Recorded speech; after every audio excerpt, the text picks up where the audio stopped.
my luggage got stuck at one of the airports, so we had to wait in Spokane, and we went to this Thai restaurant in the middle of nowhere, on the side of the road. There was no one. There's one car parked. Yeah. We went in there, ordered food, and there was one table. This guy stands up and comes up to me. I said, "Hey, man, I really like your music." And this is the middle of nowhere. This is the middle of no, and I'm like, wow. It's moments like that where I realize, wow, people know about my music. It's a very heartwarming feeling. Yeah.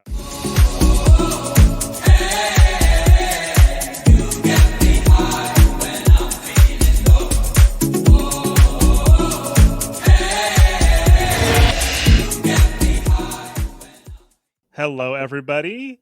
Welcome to Rave Culture Cast. My name is Alex, and today we're here with San Holo, the man, the myth, the legend, the guy with the guitar and the DJ set. Oh yeah. What's up, everyone? How's it going? Good. I got a guitar right here, actually. Let me see. Oh, show me. It is. Yes.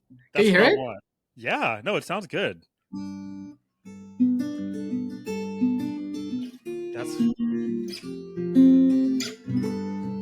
It's like a little intro. I love that. Can you follow me around all the time with that and just Yeah. soundtrack my life? Yeah, just like, hey, what's up?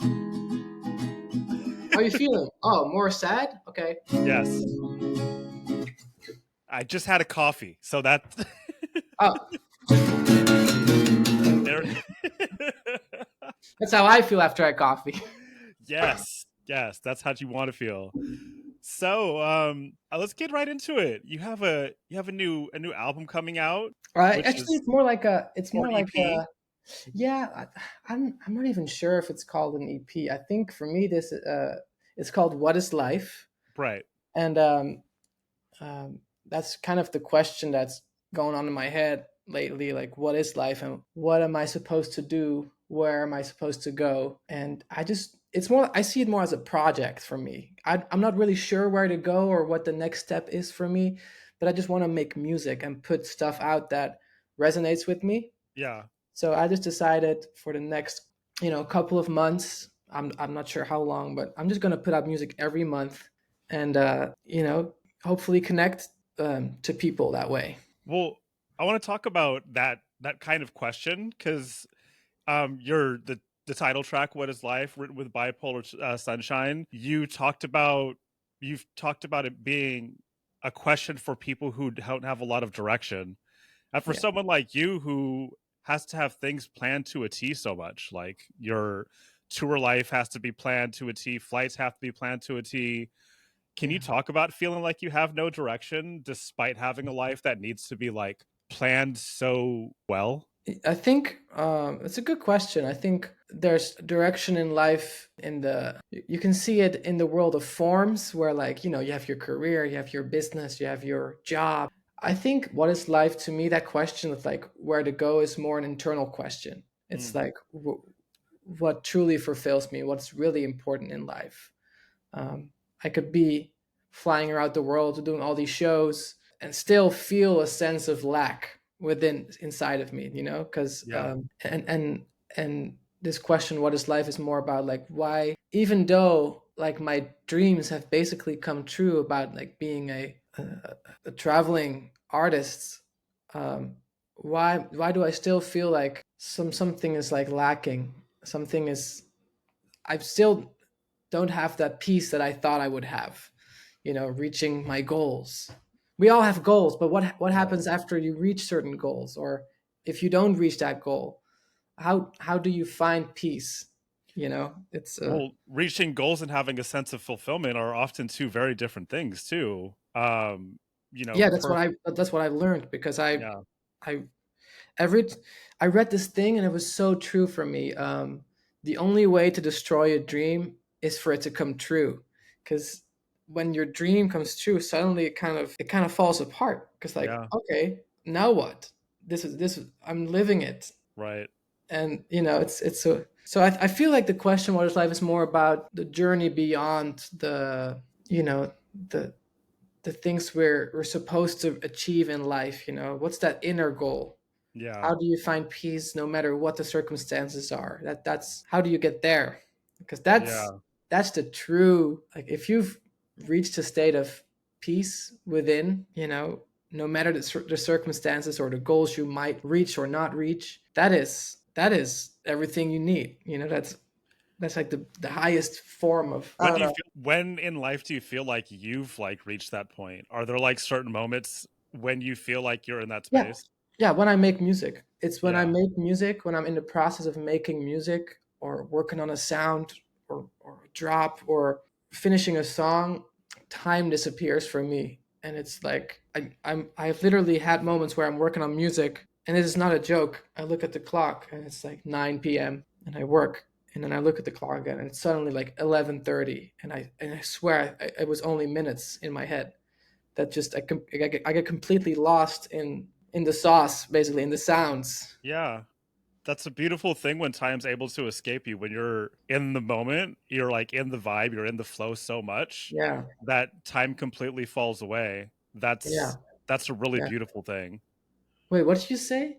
That's beautiful. You said how time is able to escape you. Yeah, time falls away. But that's beautiful. Time escapes you, and you don't Yeah. escape time Mhm. because there's this whole theory that time isn't even real. Like It's a human construct. it's always now. Yeah. So I like how you said time leaves you and like you don't leave time. Time because we create the time basically. Like Right. we because there's no 1 minute from now. It's all here. Yeah, It's just a everything mind is thing. now. Yeah. Yeah. So I love that you said time escapes you because I think that's essentially maybe the what I really wanted to talk about with what is life. How do you reach the state where life where time escapes you Yeah. and you're able to be content with whatever the universe um, provides, basically. I love Yeah. that. Speaking of time, you spent a lot of time writing What is Life? It took you a year? Yeah. Um, that's a lot of love to put into a song. Can you talk about like what it went into creating it, and also catching yourself on camera creating the melody? Yeah. So I don't know, man. For me, songs are like personal letters Mm, that I would write to a close friend or a lover or someone very close to me. So I put a lot of love and time into getting the message across the right way. And everyone makes music differently, and everyone takes in the music differently. But for right. me, the only way to do it is really particular. Like I can spend a full day on getting the piano to sound right, for example. I think these days a lot of people are very like fast at the produce. Like I'll just put down a couple of tracks and like let's finish the song on a day. That's kind of how the whole writing world works now. Like fast, Right. fast, fast. But I like to take my time with it because I think it's the little things, the little sounds in the background, and the little imperfections in the piano or the little background noise or the hiss. Yeah. Um, that's what gives it so much character, and that's what captures the moment for me. It's those are the special things about music, the things that are a little bit uncommon. Yeah, Yeah, those small details, slight imperfections that make it yeah. human. And I gotta say, also I love working on music in different places. So let's say I Mm, record the piano um, in my hometown. I'm from like Holland, the Netherlands, a right. very small town called The Hague, and I recorded the piano there. I went back to America for shows, I think, because that's where I live right now.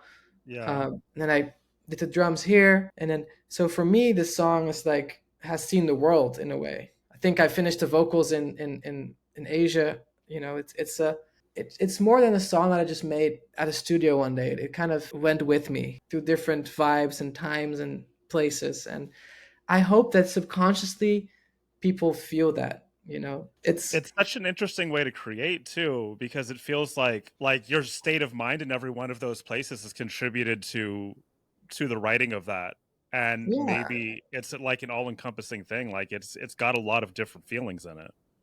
yeah. And I always say, like, whenever you listen to my music, you're not just listening to me, you're listening to all the people that I've come across or like Mm. cross paths with. You're listening to my teachers, you're listening to my parents, my family, my friends, you know, my ex-lovers, like everything is has shaped me into, yeah, I don't know.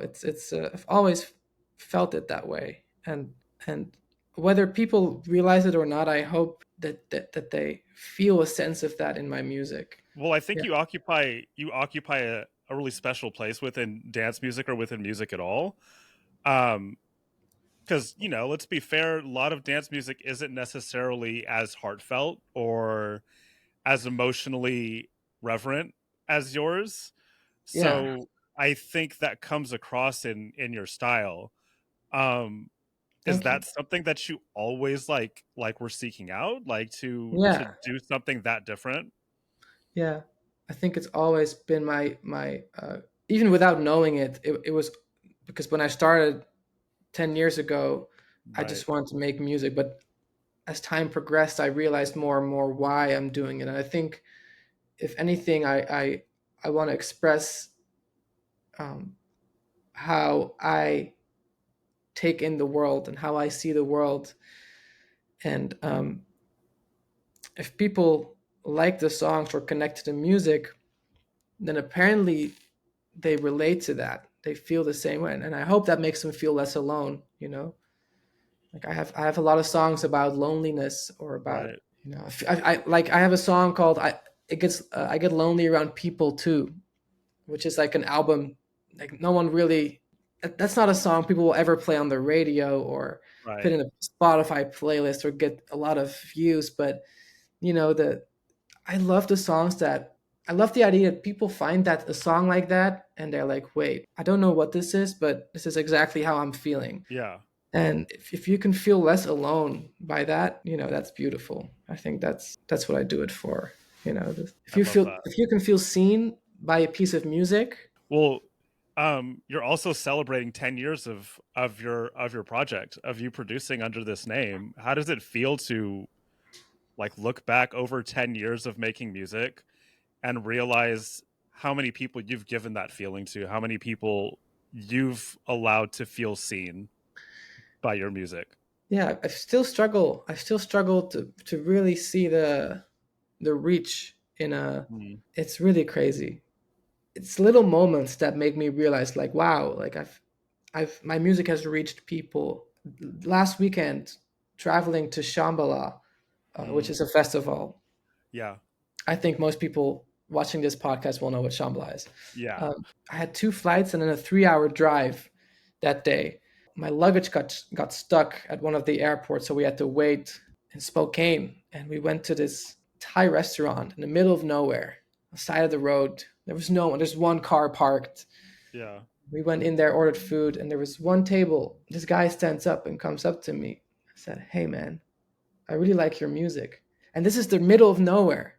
This is the middle of no, and I'm like, wow. It's moments like that where I realize, wow, people know about my music. It's a very heartwarming feeling. Yeah. It's moments like that really mean a lot to me.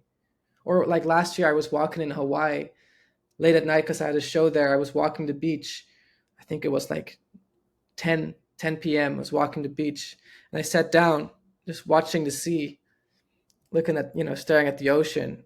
And this kid walks by in a San Holo shirt, and he sees me and he's like, and I'm like, what? This is crazy. And yeah, it's still it's a crazy experience.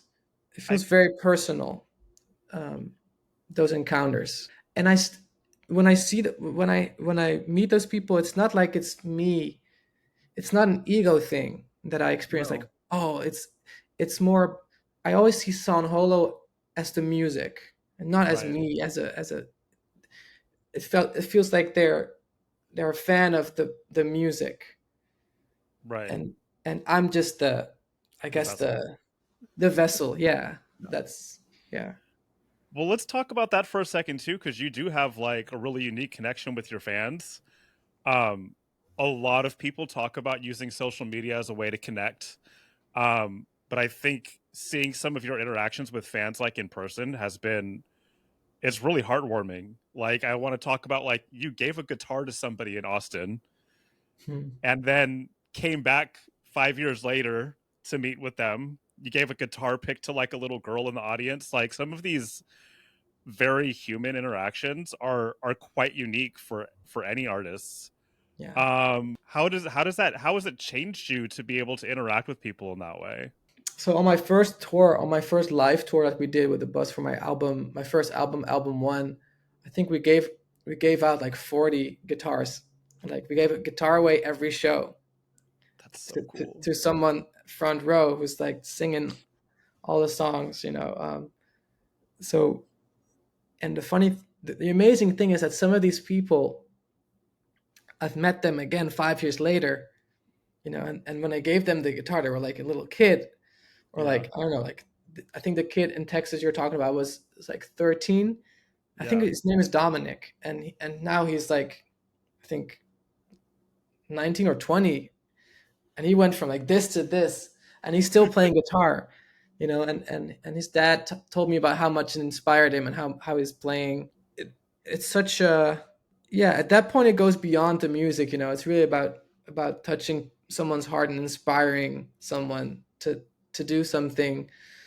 That's always been important to me. Not just by giving out a guitar or something, but also maybe inspiring someone just to be a good person, Mm, or give love or share, you know. And yeah, social media is all fun and it's, let's be real, social media is a good way to reach an audience, but I think right. the true connection still happens in real life, at shows, or when we do meetups and people that love the same music come together and share their experiences and share energy. That's where the real magic happens. Social media, I need people to know that I try to be as genuine as possible on social media, Right. but there's always a layer You're of just doing marketing this involved. yeah. It's for the camera. It's for Yeah, you're in front of the camera. of course. And when I have to sell tickets to a show, I have to make a video to promote that show.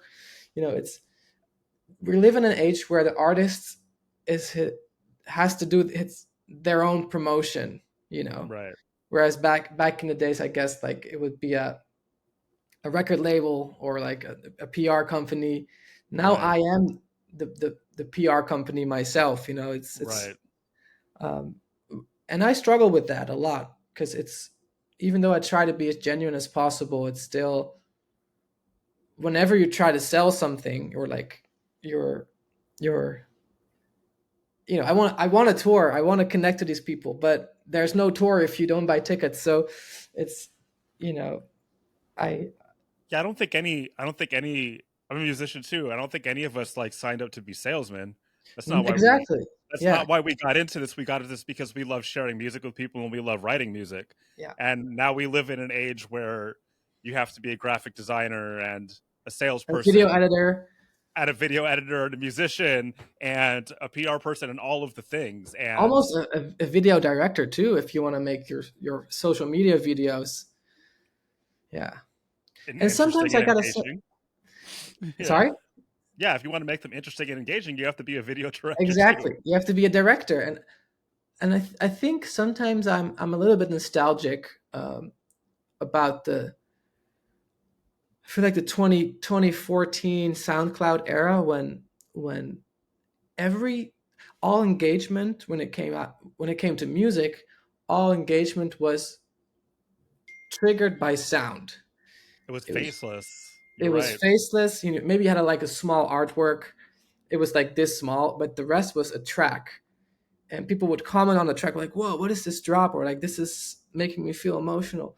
And I think that's how I build my career on the music, on the, yeah. I think I could say coming with something new and different. Yeah. that's what I was excited about. And I think these days it involves a lot of other things. Right. Um, but I'm still going to stay true to myself and just really do my thing. And um, whether that's good or bad for my career, at this point, I just really want to put out the stuff that I think is meaningful. Uh, you know, I've never been a big like I know I'm never going to be like a big radio star or anything. Like it's Right. just I'm excited about doing my own thing, and I don't care about the shine or anything like that. Well, you've gotten this far doing your own thing, so kudos to that. Um, Thank you. you're 10 years deep into a career, and you've been successful, and you get to tour around the world, and you make your living doing something that you love, which is, and changing people's lives in the process. So that's truly remarkable.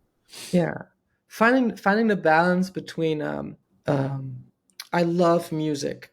Yeah. Music is so sacred to me. It is. It's beyond words, beyond anything I can explain. So I love music. Yeah. I I don't love the music industry, but I think we could all, it's when an industry, whenever industry is attached to anything, it becomes different. It becomes Yeah, something else. absolutely. Absolutely. You could love movies, but not love the movie Not industry. right. I mean, the music business is kind of awful in a lot Yeah, of ways.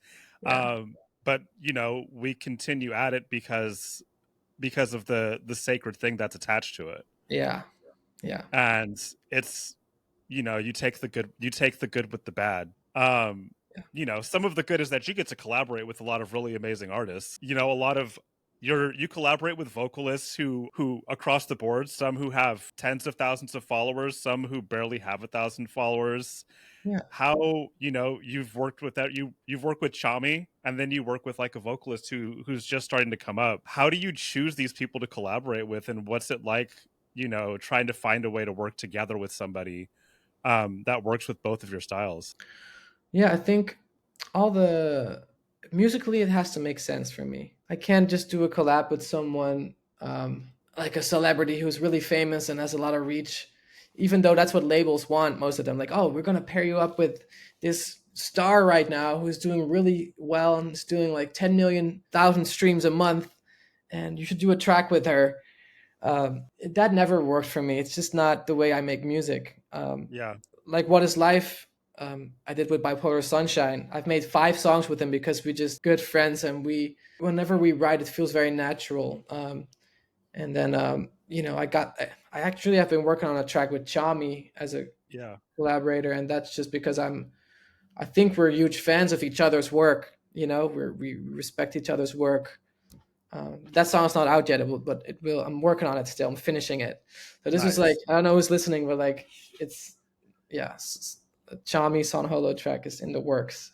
Your styles actually work surprisingly well together because he has a good sense of melody.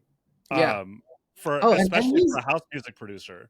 but like what I love about Chami is that in the house scene, like he is there's no one like Chami. Yeah. He is almost his own genre.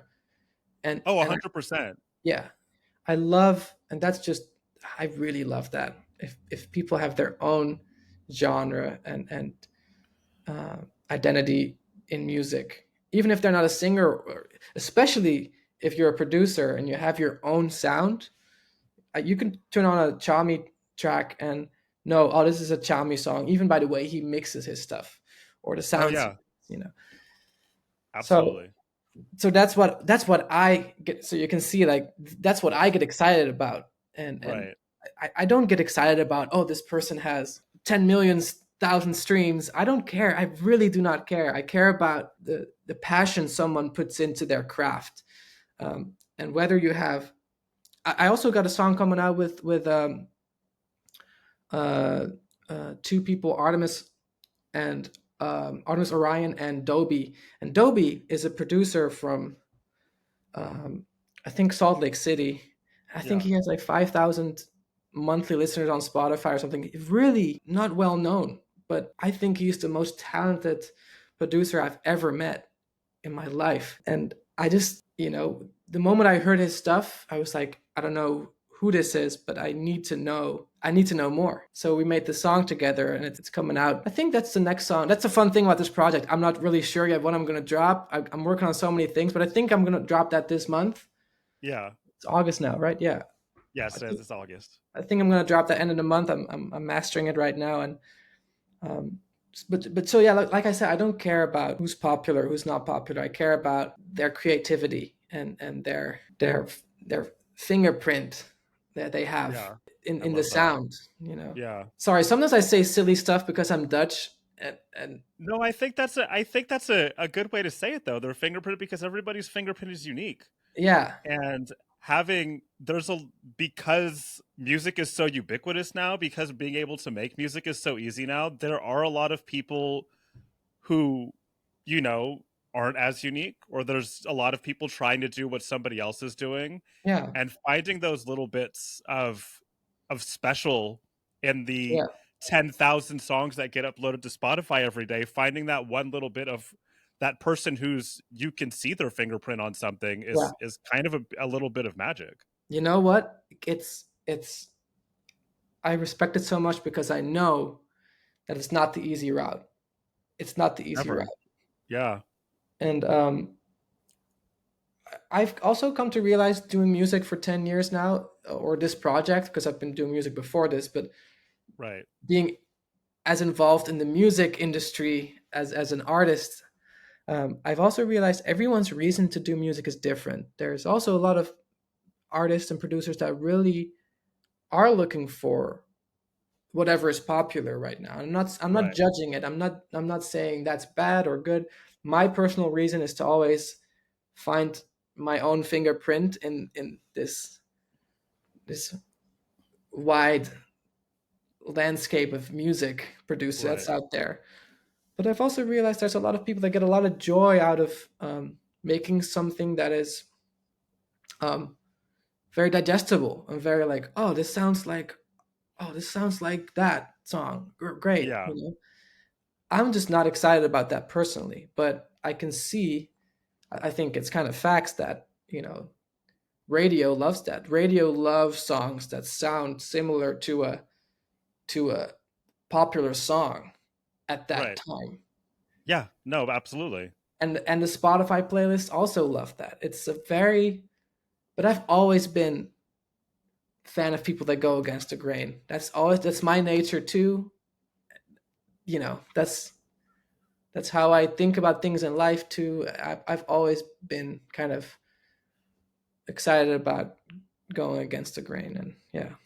So having said that, despite the fact that you have lots of streams and lots of followers, would you consider yourself an underground artist because you're not like seeking out you're not seeking out what's acceptable in the mainstream or what's everybody else wants to listen to, or you're just kind of following your own heart in your music?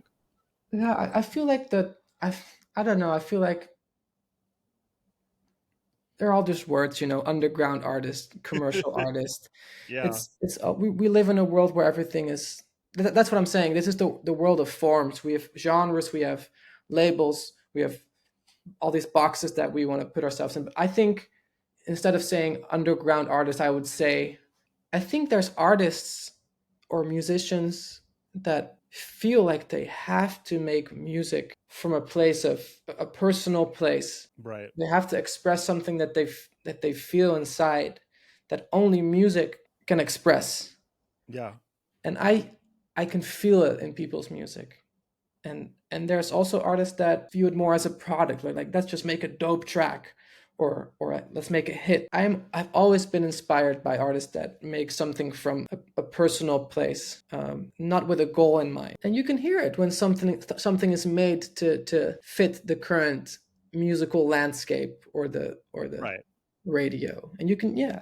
And that's just never something I've been excited about, but I don't judge it either. Everyone has their own motivation, and I'm definitely just, I don't know. I'm not. I know I don't answer your question with the underground thing. All I can say is when I was in high school, I would always listen to the bands that no one ever heard about, because I wasn't Yeah. interested in whatever everyone was listening to. So how would you call that underground? Maybe, but I like You to just treat hope. music as art Yeah, and not as a product of my business. Um, that makes sense. yeah. Is that why you've always been so like you've never really paid attention to genre either? Because it's really just about how Yeah, you. yeah. If you look at my first album, there's a house track on there called "Forever Free" Right. with Duskus, who's crushing it. By the way, Duskus just did a track with Skrillex and Fred again on their album, and Fortet, which is awesome. And I've always, from the start, I've been so impressed with Duskus and his production.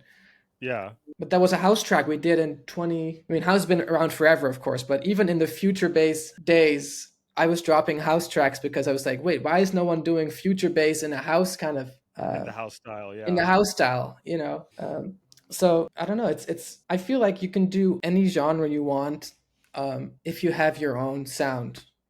Right. Like What Is Life. I would hope that What Is Life still sounds like a San Holo song emotionally. It does. It Yeah. does. Well, It's drum and bass. It's drum and bass, but your way.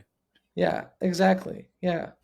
And that's a blessing and a curse, to be honest. I'm going to be real honest with you. That's a blessing and a curse because if I listen to drum and bass productions, and I never really listened to the way that's mixed either, but I know it's mixed very differently and the drums are treated differently.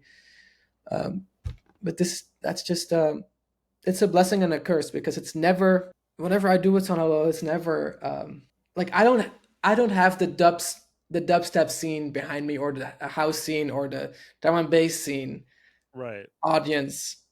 I have a mix of Of all of of those. all of them, and more people that emotionally connect to it. I feel like Right. the emotion is the genre almost.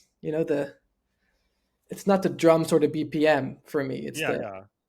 yeah Well, which brings it back around to, what I was saying earlier, that you occupy this unique space in dance music where people are connecting to your music because of the emotion of it. yeah And, you know, I think that allows you to bring in people from all over the place. Like, people aren't concerned with the genre. They don't go to a San Holo show because they know they're going to hear four on the floor for an yeah hour. They're yeah. going because they're going to hear your music, and that's what they're connecting to. It's not the coolness factor. There's nothing Yeah. about that. It's just for you. It's just the music, and that comes out in how you produce your music as well. Well, thank you. That's a huge compliment. The funny thing is, I sometimes see people at my shows, because people bring people, right? Like even when they Yeah. don't know what's going, and they're like, I can see some faces like, oh wait, we're going to house now. Oh, we're going to trap. Oh, we're going to drum and bass. Okay, let's go. Yeah, I mean, I Wookie just just tweeted a few days ago, and he was just saying single genre sets are sometimes just so boring. hmm And there's a lot of people that can do a single genre set really well, and you love it the whole time. But yeah, there's something about that switch up that happens going between genres. That's yeah. just like, I don't know where this is going next, and I'm okay with that. I'm just along for the ride. Exactly. Yeah, yeah, exactly. Yeah, I would agree. Um, I always like to wrap things up on the question, what excites you about the future of dance music? Currently, Yeah. Or what's coming, like. currently, what excites me about the future of dance music is I need to be really careful with my words here because I have a lot of opinions about it. I'm curious to see what happens when I feel like I've said this before in another interview. Um, when I was 13 years old, I feel like a lot of kids wanted to play instruments, right? I wanted to play guitar. I want to be a guitar player, and my friend Right. wanted to play drums. Yeah. And I had a friend who was a bass player. I feel like everyone now, as a kid, wants Ableton and a MacBook. Yeah. I'm just really curious to see what happens when everyone. I feel like there's gonna be a time where everyone is a music producer and everyone is a DJ, and I'm just like, okay, where do we go from here? Well, what's wild about that is if you look at the way like products are moving too, like AI products like Suno and Udio are trying to get everybody to be a producer. Like, they're literally trying to make it like producing Yeah, a consumer product. yeah, So we are moving in that direction. And what happens when that happens? Well, I know what happens. What I'm gonna be doing. That's what I'm gonna be doing. I Yeah, love that. yeah, I think I'm just saying. Like, I feel like I don't know. I feel like there's gonna be a lot of value in, when we take photos, and Yeah. we all would agree that we love the vintage um, look of Yeah.